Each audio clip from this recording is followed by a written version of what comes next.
Namasté. Bienvenue sur la chaîne Boguru Mario. Aujourd'hui, partie 40 du livre « Comment éveiller le rêveur ». À la partie précédente, nous avons débuté le chapitre 10 et nous avons fait la lecture du premier paragraphe. Nous poursuivons. Cette seconde étape est une nouvelle forme de méditation et nous allons la découvrir ensemble. Elle est la base même de tout cet enseignement. Voilà le point important. Cette deuxième étape, la méditation que nous allons y découvrir, est la base réelle de tout l'enseignement de l'Advaita Vedanta. C'est la méditation sur le « je suis » ou « je suis lui ». Je l'appelle la base parce que tout tient dans ces 2 ou 3 petits mots. Effectivement, ce « je suis » est la base de la méditation principale que nous devons parvenir à atteindre. Nous nous sommes préparés en quelque sorte à l'étape précédente avec la méditation immobile et silencieuse. Maintenant, nous allons méditer sur le « je suis ». Tout le présent enseignement tient là-dessus. Si seulement tu réussis à te stabiliser dans ces 2 ou 3 petits mots, la réalisation sera effective. Voilà une phrase clé. Si l'on réussit à atteindre cet état de « je suis » intérieur, c'est-à-dire un « je suis » sans le « je », comme je le dis souvent, dans l'état de l'être profond que nous sommes, c'est-à-dire la conscience primordiale, notre réalisation spirituelle sera évidente, effective. Il a déjà été question du « je suis » sans le « je ». C'est le soi, pur, dans toute sa splendeur. Ce vide, ce silence, cet infini, cette éternité. Voilà ce qu'est le soi. Nous devons passer par les concepts. Nous devons passer par une description du soi. C'est comme une flèche qui nous indique la direction à suivre. Malheureusement, le soi est indescriptible. On ne peut expliquer ce qu'il est parce qu'il transcende le mental. On ne peut comprendre le soi parce que la compréhension humaine est limitée, notre intelligence est limitée, notre compréhension ne peut atteindre des sommets si élevés. Mais on doit tout de même s'en faire une idée au début. Et l'idée, la meilleure description possible qu'on peut s'en faire est celle-ci. Être, conscience, félicité. Être, juste être. Non pas être ceci ou cela. Je suis un homme, je suis une femme, je suis grand, petit, beau ou laid. Je suis un mécanicien ou un docteur ou un avocat.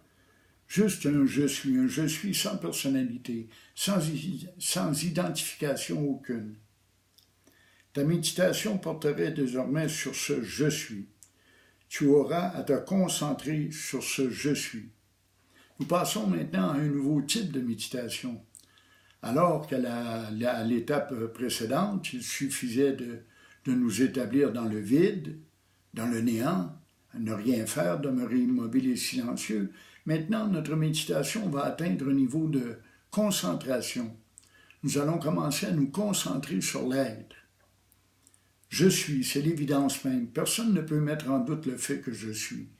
Personne ne peut venir me dire que je ne suis pas, que je n'existe pas. Bien sûr que je suis, sauf que je ne suis pas le corps ou le mental. Je suis la conscience primordiale, je suis le soi. Cependant, lors de notre méditation, on ne doit rien ajouter à ce « je suis » ou « je suis lui ». On ne doit pas dire « je suis Brahman »,« je suis le divin » ou « je suis quoi que ce soit », nous allons voir. Tu connais la rengaine maintenant.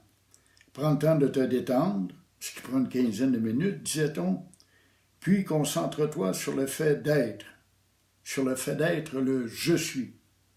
Juste se concentrer sur l'être. Au tout début, on peut se le répéter mentalement. Je suis, le soi, je suis. On ne peut faire abstraction de cet être. C'est ce que l'on est, on n'est rien d'autre que l'être. Mais prends garde de ne rien ajouter à ce « je suis ».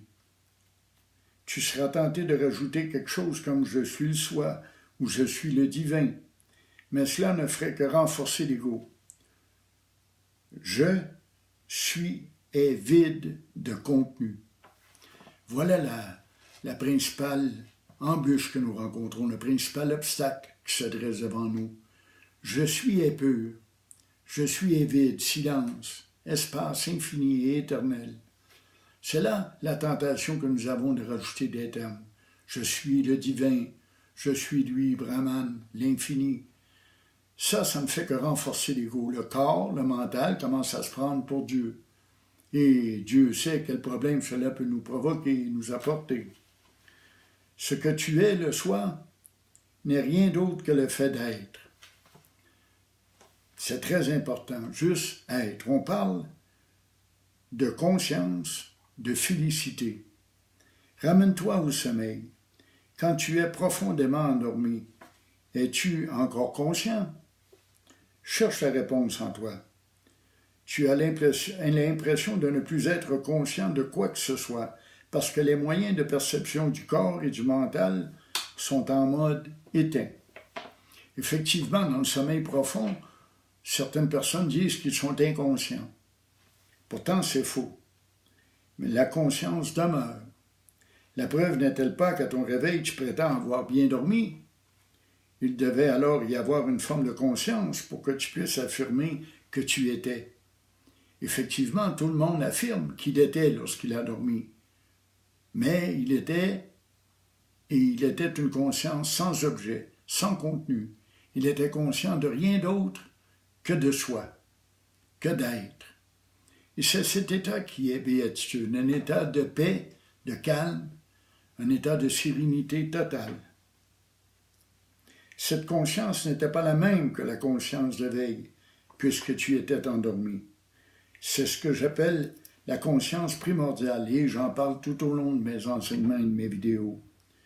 Tu es conscient d'être conscient. Bien des gens jouent à ce moment-là sur un mot. Nous savons que nous sommes des homo sapiens. Quand on regarde plus en profondeur, on nous dit que nous sommes des homo sapiens sapiens. Bien des gens vont croire qu'il s'agit que nous sommes des êtres conscients d'être conscients. Pourtant, ce n'est pas la raison de ce terme. C'est pour faire une différenciation avec d'autres espèces d'homo sapiens. On a rajouté le mot sapiens, sapiens.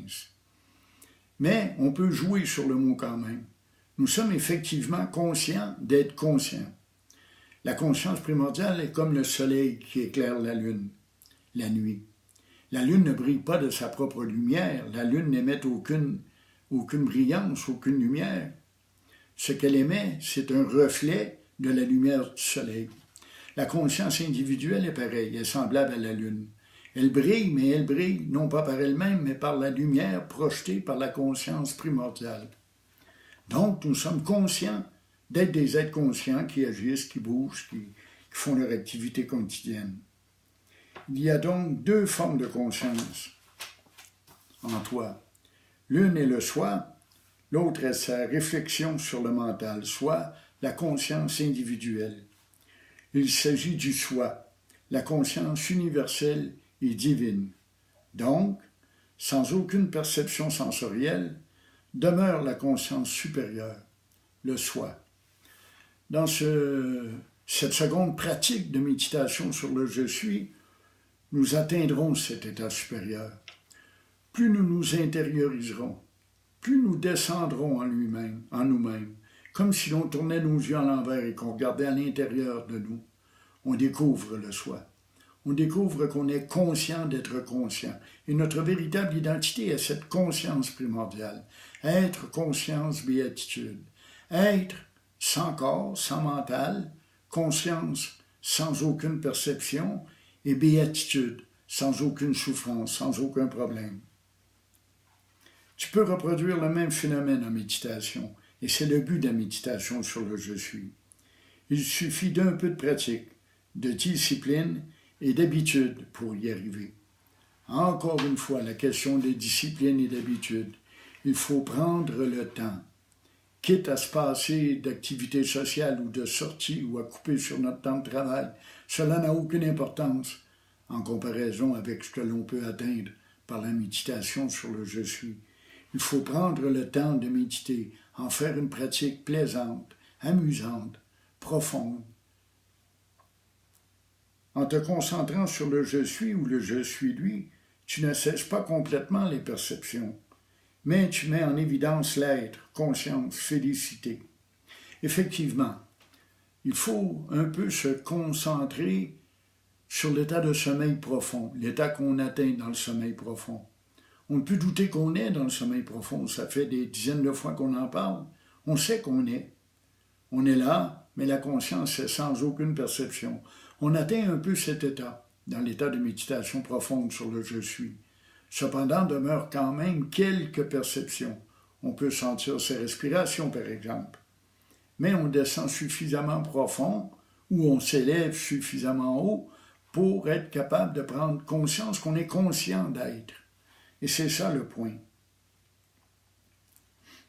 En te concentrant sur le « je suis » ou « je suis lui », donc tu ne cesses pas complètement la perception, mais tu mets en évidence l'être, conscience, félicité. Méditer sur le « je suis », c'est méditer et être le soi. C'est bien important.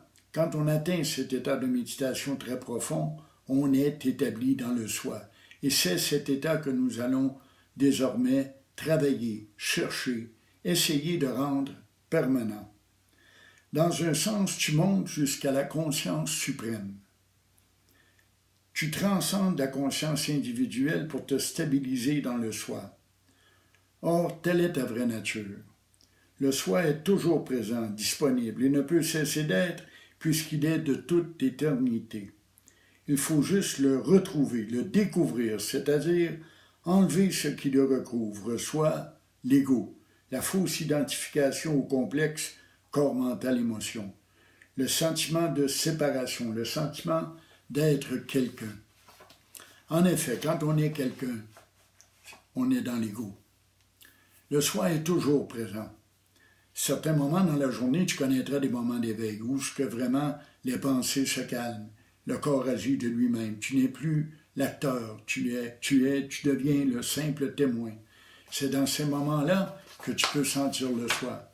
Mais vient un moment où tu recommences à te prendre pour le corps et à te prendre pour le mental. Le soi n'est pas disparu, tu es demeuré le soi, car tu es toujours le soi. Tu ne peux être autrement qu'être le soi. Nous allons nous arrêter ici pour aujourd'hui et poursuivre dans la prochaine étape. J'espère que vous serez présents et que vous appréciez ces petites vidéos. Et je vous invite évidemment à vous abonner à la chaîne Bougourou Mario pour poursuivre ces enseignements. Et vous pouvez me faire parvenir vos questions et vos commentaires à Bougourou, BOGOUROU, @gmail.com, sur Messenger ou sur Facebook. Alors, à la prochaine.